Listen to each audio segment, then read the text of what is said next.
Bonjour à toutes et à tous, on démarre ce tour de la presse sportive qui sera en partie consacré aux résultats de la soirée de Ligue des Champions avec notre représentant français le LOSC.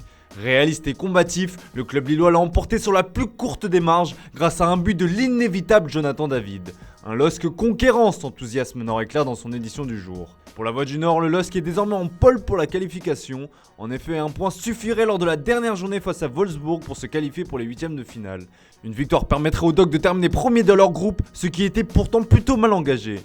Dans l'autre rencontre du groupe G, Séville s'est imposé face au club allemand et disputera une finale face à Salzbourg lors de la dernière journée.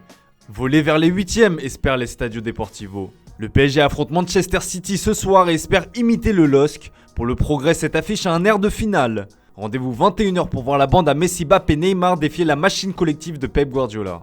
On file en Espagne où justement l'ancienne équipe du tacticien catalan est en très grand danger. Le FC Barcelone n'a pas su trouver la faille face à Benfica et se retrouve désormais dans l'obligation de gagner face au Bayern Munich lors de la dernière journée pour espérer disputer les huitièmes de finale de la Ligue des Champions.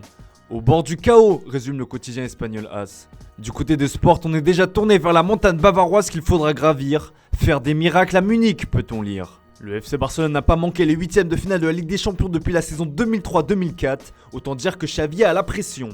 Au Portugal aussi, c'est la soupe à la grimace ce mercredi matin. Si le point du match nul face au Barça arrange bien évidemment Benfica qui conserve toutes ses chances de qualification, la presse portugaise ne se remet pourtant pas de l'incroyable raté d'Aris Seferovic en toute fin de rencontre. Déchet, regrette le quotidien sportif portugais à Bola. Pour Ojogo, Seferovic gâche une fin heureuse. Après la rencontre, l'entraîneur du club lisboète Jorge Jesus n'a toujours pas digéré l'incroyable raté de son joueur. En 30 ans comme entraîneur, je n'avais jamais vu ça, mais c'est arrivé, à moi et au Benfica, a-t-il lâché. On file en Italie où l'ambiance est encore pire. La Juventus a pris une véritable leçon face à Chelsea en s'inclinant sur le score de 4-0. Une sévère défaite qui passe très mal de l'autre côté de la botte. Petite Juve, enrage le Corriere dello Sport. Même son de cloche pour Tutto Sport, sans honte, écrit le quotidien transalpin. La Gazzetta dello Sport relaie également de son côté cette lourde défaite, mais met en avant une information mercato. En effet, à en croire le média italien, la Juve prépare une offre colossale pour Dusan Vlahovic de la Fiorentina.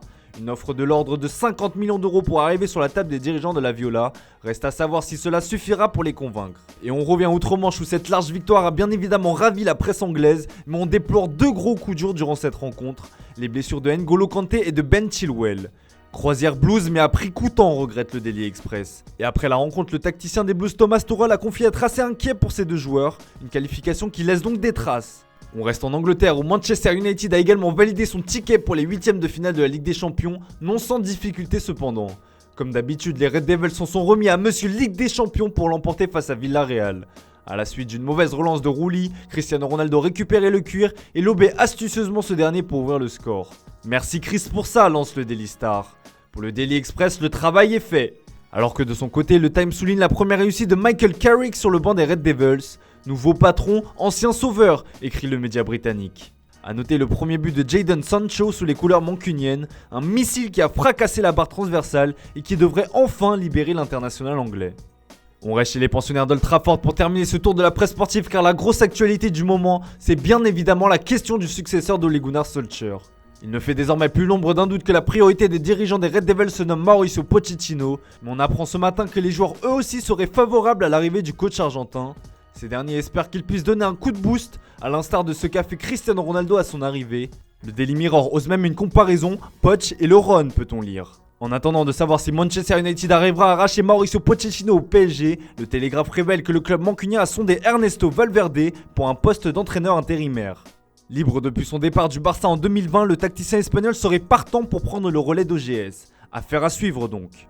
Voilà, c'est tout pour ce matin, merci pour votre fidélité, on se retrouve tout à l'heure pour le traditionnel JT Foot Mercato.